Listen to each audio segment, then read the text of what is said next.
Wednesday the 6th of March. Yesterday a little bit foggy in the morning, beautiful day. Today where I am here, as you can see, really foggy. Come on, Bill. But once this breaks through, I think the sun's going to be lovely.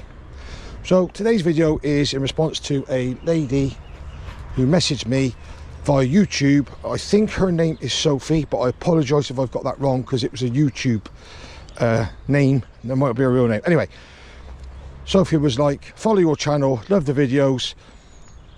I have a spaniel as well.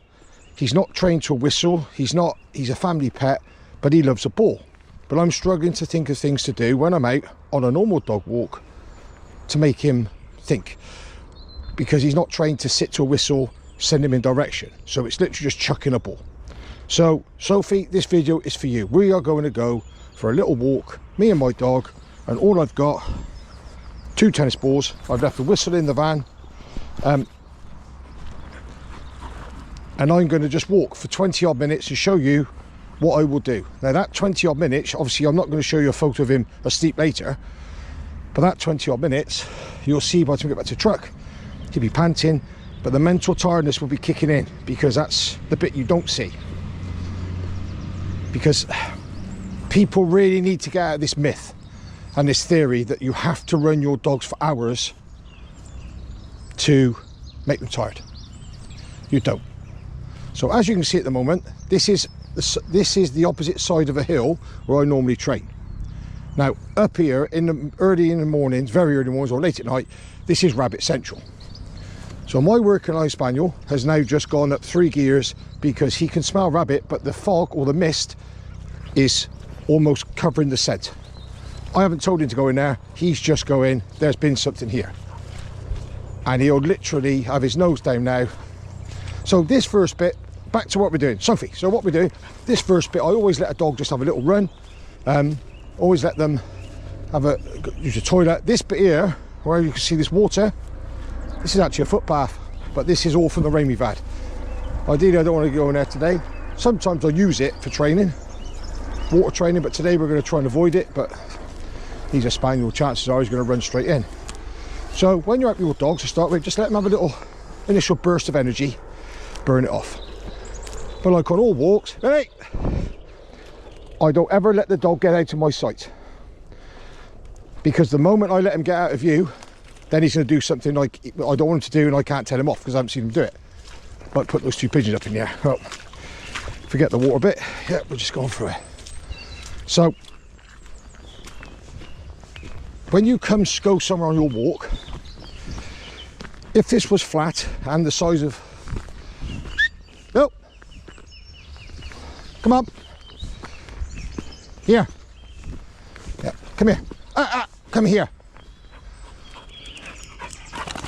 sit up, you sit. So that in itself is obedience. He's got to sit there now. That's nothing different. I'm not using anything, I'm just telling him to sit. This is massive. I could walk around here and go right around the outside this hill and all the way around, right around the outside, and this will take me 4 to 5 hours, and it's all uphill. Right at the top, which you won't see today, is monuments, everything.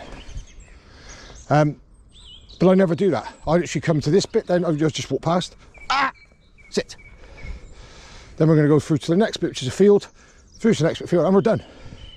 So even if this was dead flat, I wouldn't walk around the outside, because the further you walk in straight lines, the less chance your dog's going to pay attention, because it's just going to sprint straight forward. So you've got to keep him thinking. So anyway, back to you, Sophie. This is now your dog. He sat what you told him. When we get past next corner, we'll start some little tennis ball games. Okay, come on. So even just making your dog sit and making him pay attention. Benny! Like that. So just don't let him go out of sight. He can carry on going that way when I get round this corner. But so I can just see him through the brambles. We've got to go to the left of this path. This is a little bit in there, so I always let him have a little run in here. As you can see, he's having a little meander. Here, come on.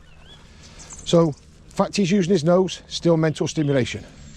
Doesn't necessarily have to be chasing something.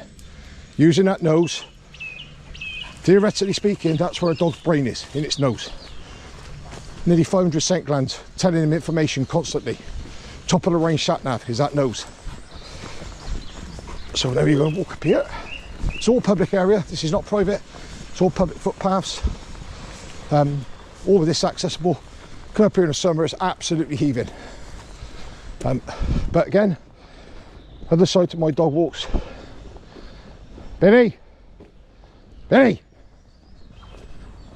Go on, good boy. Other side to my dog walks. Say what you want about it, but when I come out with my dog like this, even just to walk, to do a video, I don't want to find loads of people and loads of dogs. Because this is still training to him, and for him to train, he's got to be engaged. Engaged with me, not engaged with your dog walker whose dog's got no recall, and I'm having to hold my dog back to stop him playing with the other one, because the other one isn't coming away. The owner's basically gonna have to come and fetch it.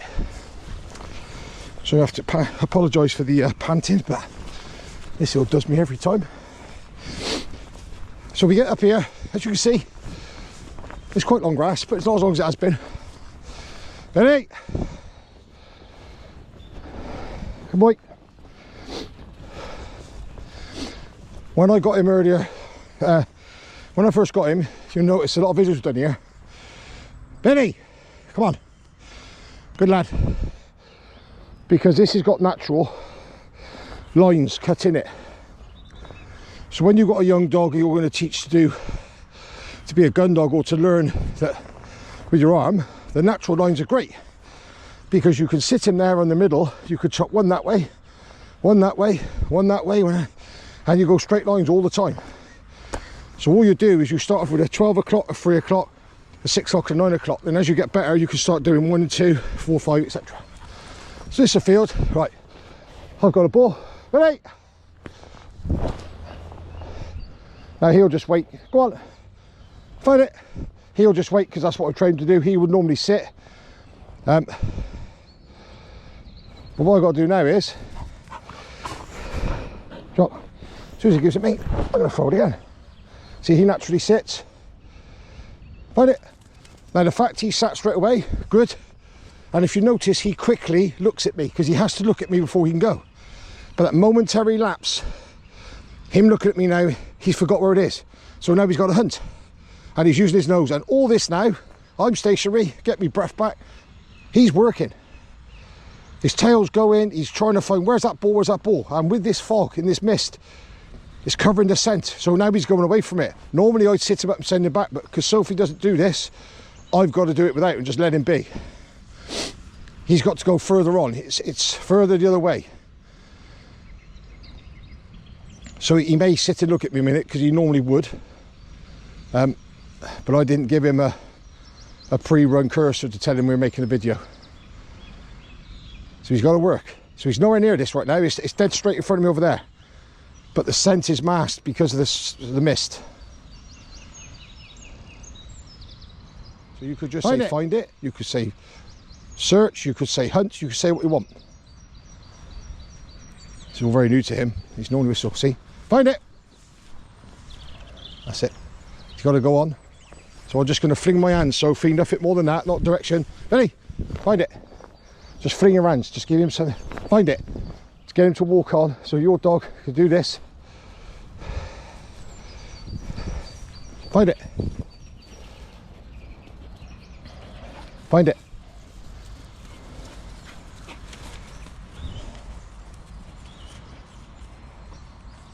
Good boy. So we'll just walk across to it. Come on, here. Just keep saying find it to start with your dog and almost direct them where you want them.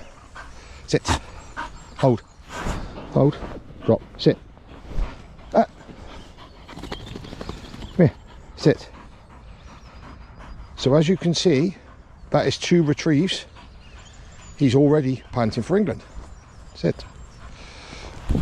This is something you want to practice, Sophie. Get your dog to wait. So that's gone down now. Wait. He's had to look at me. Now he's got to try and remember it's gone.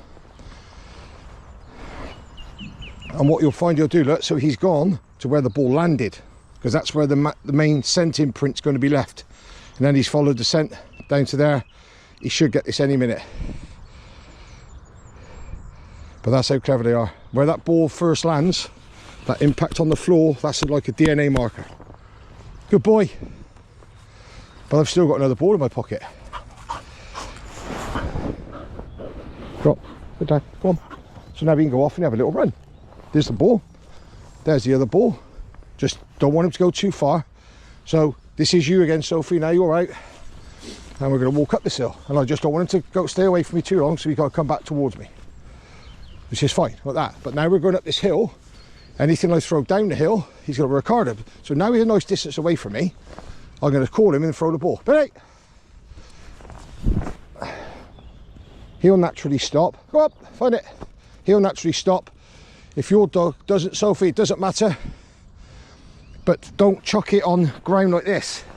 Chuck it in long grass. Make your dog work. So to start with, if you've never done anything like this, chuck the ball in and then walk towards, remember where it is, and walk towards it. Just keep saying to your dog, find it, and just wave your hands, find it.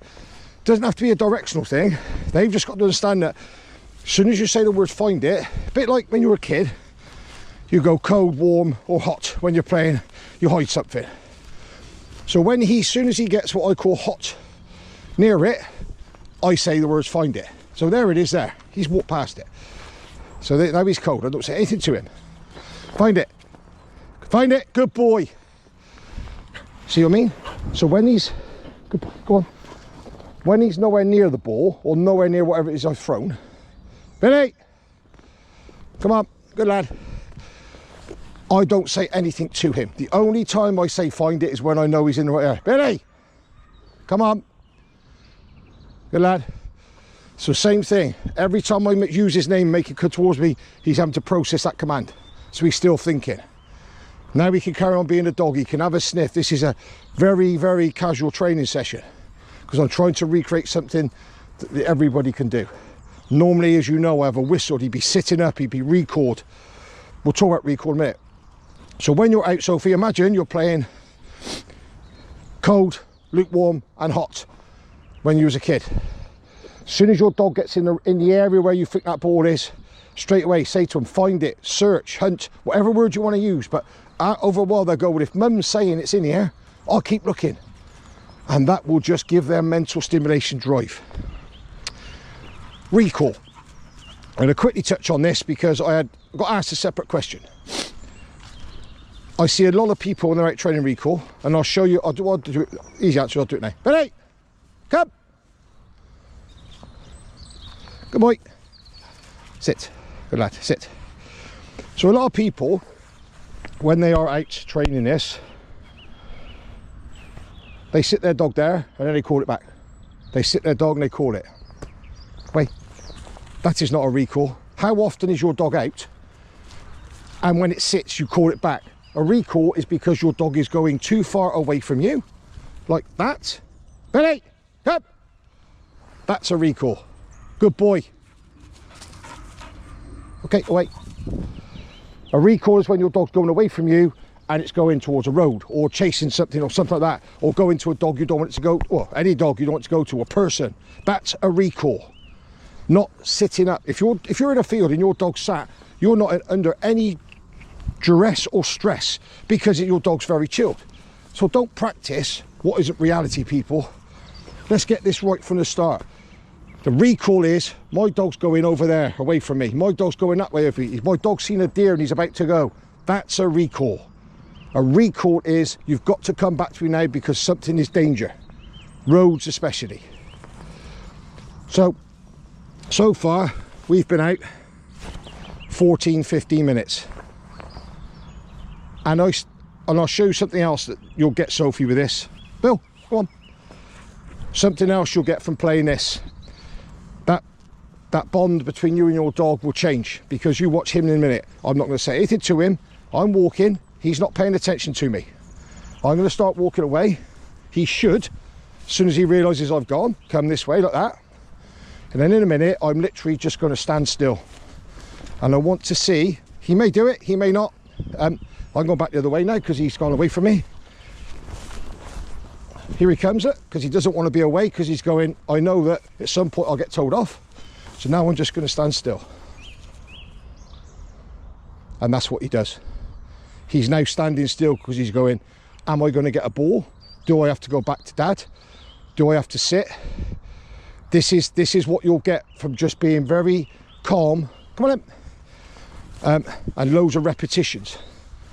And you'll see, even if I was doing this with a whistle and loads of commands, 80% of this training, I'm letting him be a dog.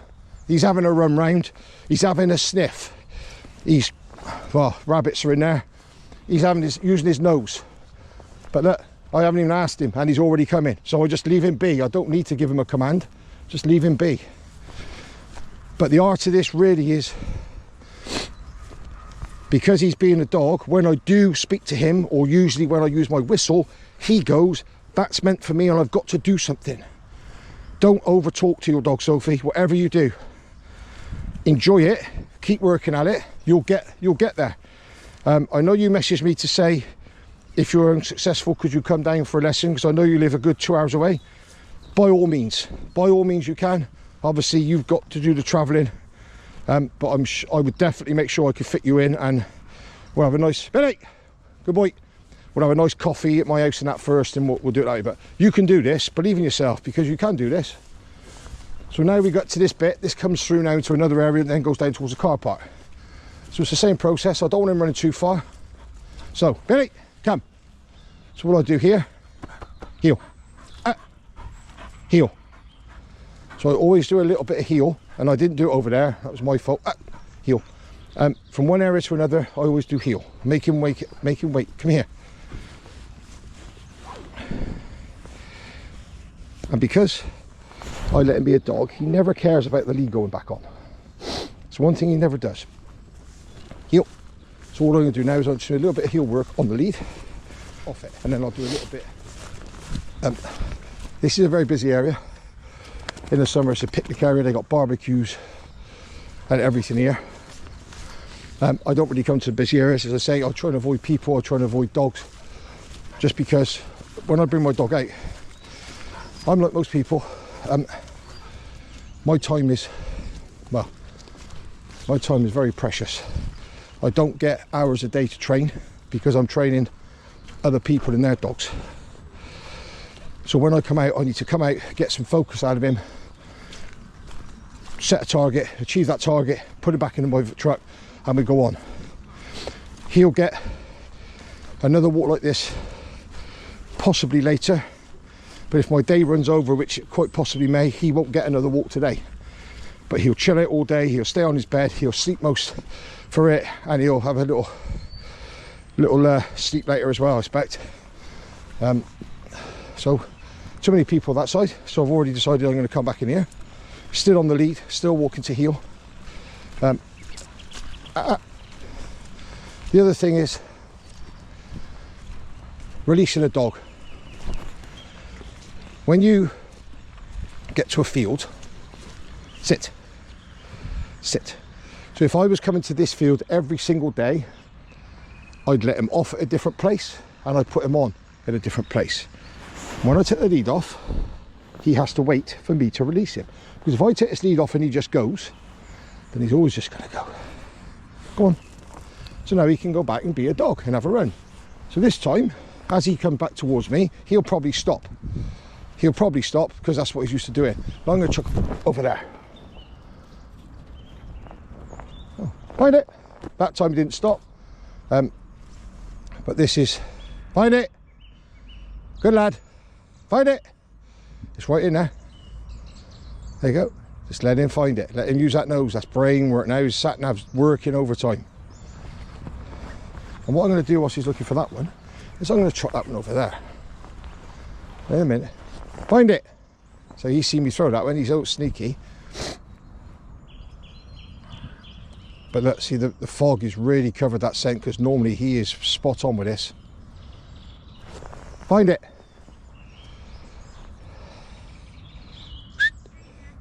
So now you've got the local dog person. Find it.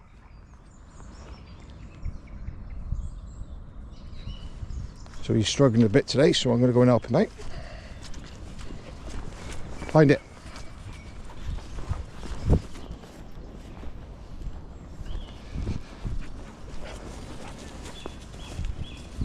Find it. Find it. Here.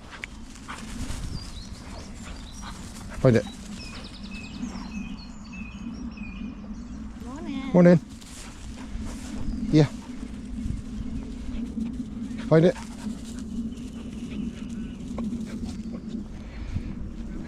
Find it. Where is it? Here. Here. Find it. Find it. So totally unplanned, but as you see, remember a public appear with 2 dogs, and if you notice, because he's in work mode, as in I've told him to find his ball. Billy, Billy, hey, Billy, yeah. See, he wants that one. He can't have that one. He's got to find this one. Find it. She came through there. I was going to put him on the lead, but because he's in work mode, I trusted him a little bit. And if you notice, he had no interest in going to see those dogs because he's in work mode. If he wasn't hunting for this tennis ball now, I could almost guarantee he probably would have gone and said hello. But he is a typical, I don't know what everyone else's dog's like, but he will run across, stand nose to nose, say hello, go out, it's a dog, I'll come back, because he wants to do this. Find it. I can't remember where I chucked this ball, but wherever it is, it shouldn't be that buried, but this is just work. Find it. So I'm just going to keep telling him to find it. It didn't go this far, I don't think, but God, maybe I have to watch the video back and come back and find it. It's here, we just got to find it. It's probably in this long grass. Find it. Yeah. So just to encourage him, same as you, Sophie. Hey. Same as you, just walk towards where you think it is and just keep saying the words find it. Find it. It's in this grass, it could be anywhere, but he should normally find this, but this fog is definitely covering the scent a bit, because if you've watched any of my other videos, you'll know he's normally pretty spot on. He gets that scent and he's bang on. Oh, there it is, I've just stood on it. Find it. So just encourage him here. Look, there it is in there. Find it. Yeah. Find it. Find it. Find it. Find it. Find it. Yeah. See, that's how much he's covering that scent. Look, he's literally can't even see it. There we go. Bingo. Good boy. Now, don't forget. Here. Drop. Come here. Don't forget, we've still got the one I chucked the other way. Find it. So now we'll just send him that way. He remembered. He saw me throw it, but see that? So now he's remembering it's over there. So again, yeah, I'm puffing him, and he's found that one straight away. Good boy. So we've now been out, well, 25 minutes. Drop. The only bit I haven't videoed is him toileting as soon as we got out the van. Good boy. Come up. Billy. But everything else you've seen. So I've called him. He hasn't listened straight away, but now he has. Because I'm not going to call him again, I'll just walk away from him. He can find me. Because if I stand there calling him, I'm going to keep standing there calling him. But like I always do now is, I never run my dog from where I'm training back to my van off a lead. He always either goes on it or he walks to heel. Why? Because there's a car park out there, cars, and you know, like everywhere, you get the idiot in there, Subaru, wants to drive it 15 or 30. Come. Good boy. So because we're out and I do lots of recalls on that, as you can see, he never cares about going back on lead. He never bothers. He doesn't go, oh no, I'm going home, I'm going to run away, because he has fun. So Sophie, that was a 25-minute video. I think it was 25 minutes if my watch is right. No more. I've done nothing different today, apart from normally I would have a whistle and I would make him sit and send him. But apart from that, that's what you can do with your dog. And like I say, you can do this. Trust me. It's in there. You've just got to believe in yourself. And at the end of the day, you've got to believe in your dog. Because, like I said to most people, if you don't trust your dog, why will your dog trust you? But that all comes from hard work, groundwork. Bearing in mind what you've told me, the recall's pretty good, heel's pretty good, sits well, all that, you've got the same as what I've got. You just got to now tap into his extra senses and get him to really buy into what you want to do. But that's the end of this. I'll upload this later, and Sophie, I will also send it you direct. And if you have any questions, please ask away.